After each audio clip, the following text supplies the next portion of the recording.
Deputation কপিটা ধরো না।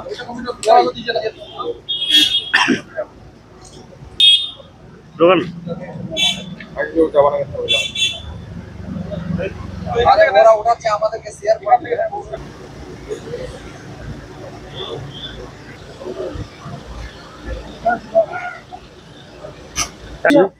দাঁড়াও, ওটা দিয়ে দেখে নেন।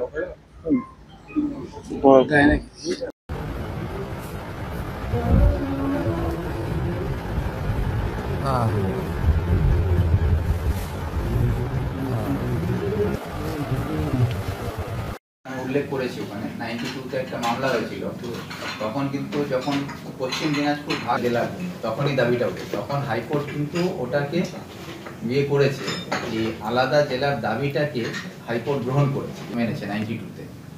সেই মামলায় কি হলো? তারপর রায় ওই জ্যোতি বসু যখন মুখ্যমন্ত্রী ছিলেন, তো উনি হাইকোর্টে একটা এফিডেভিট দিয়ে ওনারা বলে ভাগ হয়ে এখন উত্তর দিনাজপুর হচ্ছে, আর রায়গঞ্জ আমরা হেডকোয়ার্টার করেছি। তো এই মুহূর্তে আমাদের পক্ষে সম্ভব নয় কি আর একটা জেলা, সেই জন্য আমরা পরে ভবিষ্যতে এটা নিয়ে চিন্তা ভাবনা করব।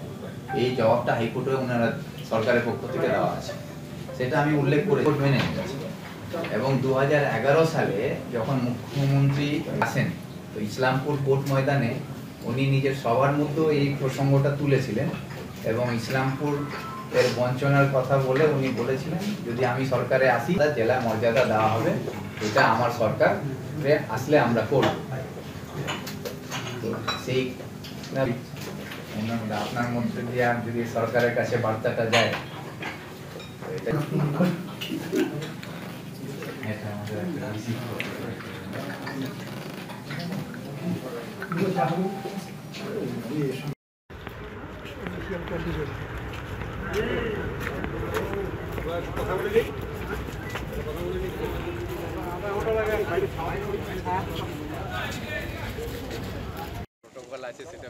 আমরা সেটা আশা করি, আমরা একদম কোঅপারেট করার চেষ্টা করি।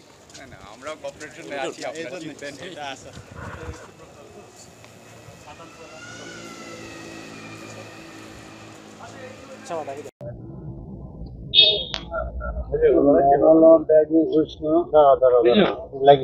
আজকে আমাদের উত্তর দিনাজপুর জেলা কংগ্রেস কমিটির পক্ষ থেকে আমাদের ইসলামপুর জেলা নির্মাণ কমিটি আমরা 23শে মার্চ গঠন করেছিলাম। সেই ইসলামপুর জেলা নির্মাণ কমিটির পক্ষ থেকে আজকে আমরা ইসলামপুর মহকুমাকে পৃথক জেলা হিসাবে ঘোষণা করার জন্যে আমাদের রাজ্য সরকারের মন্ত্রী মাননীয় উদয়ন গুহ, উত্তরবঙ্গ মন্ত্রী, ওনার কাছে আমরা আজকে স্মারকলিপি জমা দিলাম যাতে ইসলামপুরকে আলাদা জেলা হিসাবে ঘোষণা করা হোক এবং করণদিঘিকে মহকুমা হিসাবে ঘোষণা করুক, এই দাবিটা আমরা দিয়েছি। এরপরে আমাদের সরকার যা ব্যবস্থা নেওয়ার সরকার নেবে, আমরা আমাদের কর্মসূচিগুলো আমরা গ্রহণ করব। আলাদা জেলার কি কারণে করা? আলাদা জেলার প্রয়োজন এই জন্য আমরা মনে করছি কি আমরা যে এলাকা ইসলামপুর মহকুমা আছে সেটা হচ্ছে 1956 সালে সেটা বিহার থেকে বাংলায় অন্তর্ভুক্ত করা হয়েছিল, যাতে বাংলাটাকে যুক্ত করা যায়। রায়গঞ্জে কোচ থেকে কোচবিহারটাকে যুক্ত করতে গেলে ইসলামপুর মহকুমাটাকে যুক্ত করা হয়েছিল। তখন যেগুলো প্রতিশ্রুতি দেওয়া হয়েছিল সেই প্রতিশ্রুতিগুলো কিন্তু ইসলামপুর মহকুমার মানুষ আজ অবধি অপেক্ষায় আছে। আমরা শিক্ষা, স্বাস্থ্য, উন্নয়নের দিক থেকে অনেকটাই পিছিয়ে আছি। আমাদের কাছে স্বাস্থ্য পরিষেবা বলতে গেলে আমাদের কাছে যে কোনো মেডিকেল কলেজ নাই, ছাত্রদের উচ্চশিক্ষার জন্য কোনো ডিগ্রি কলেজের ব্যবস্থা নেই।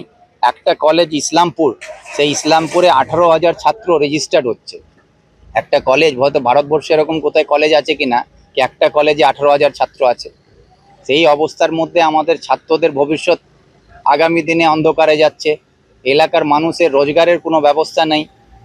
পশ্চিমবাংলায় যে সকল শ্রমিকরা বাইরে পরিযায়ী শ্রমিক হিসাবে কাজ করতে হয় তার সবথেকে বড় অংশ হচ্ছে ইসলামপুর মহকুমার। প্রায় 2 লাখ এর উপরে মানুষ পরিযায়ী শ্রমিক হিসাবে অন্য রাজ্যে গিয়ে কাজ করছে, তাদের রোজগারের ব্যবস্থা নেই। একটা জেলা হলে মানুষ সেই সব সুবিধাগুলো থেকে যে বঞ্চিত হয়ে আছে সেই সুবিধাগুলো তারা পেতে পারেন। শিক্ষা, স্বাস্থ্য, পরিবেশ আমাদের ভালো হবে, আগামী দিনে আরো উন্নত হবে। এই দাবিগুলোকে সেই জন্য আমরা তুলে ধরেছি। ডেপুটেশন কপিটা ধরো না।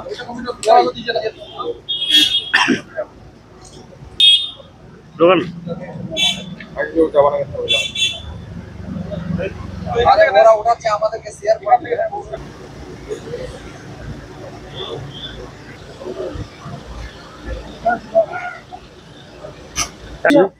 দাঁড়াও ওটা দিয়ে দেখে নেন ওকে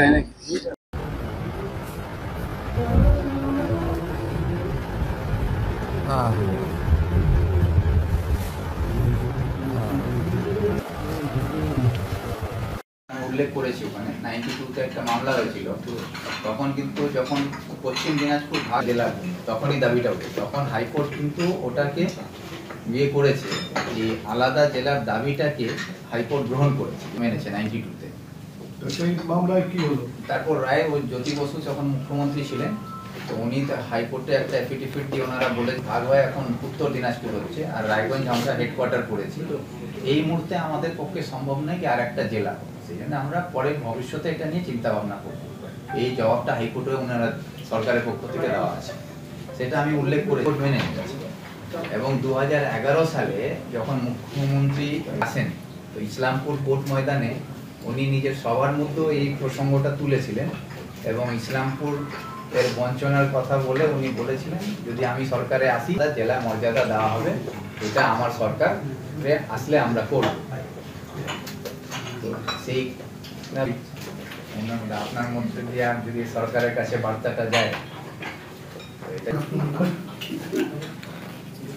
আমাদের একটা রিসিভ করতে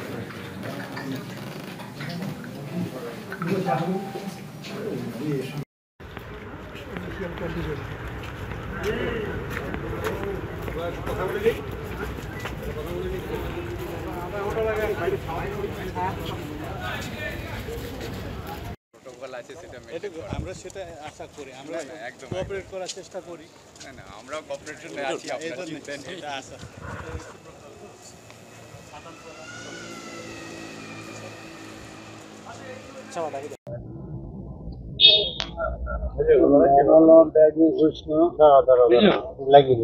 জেলা তখনই দাবিটা ওঠে তখন হাইকোর্ট কিন্তু ওটাকে করেছে যে আলাদা জেলার দাবিটাকে হাইকোর্ট গ্রহণ করেছে মেনেছে 92-তে। তো সেই মামলায় কি হলো? তারপর রায় ওই জ্যোতি বসু যখন মুখ্যমন্ত্রী ছিলেন তো উনি হাইকোর্টে একটা অ্যাফিডেভিট দিয়ে ওনারা বলে ভাগ হয় এখন উত্তর দিনাজপুর হচ্ছে আর রায়গঞ্জ আমরা হেডকোয়ার্টার করেছি। তো এই মুহূর্তে আমাদের পক্ষে সম্ভব নয় কি আর একটা জেলা সেই জন্য আমরা পরে ভবিষ্যতে এটা নিয়ে চিন্তা ভাবনা করব। এই জবাবটা হাইকোর্টে ওনারা সরকারের পক্ষ থেকে দেওয়া আছে সেটা আমি উল্লেখ করে মেনে নিয়েছি। এবং 2011 সালে যখন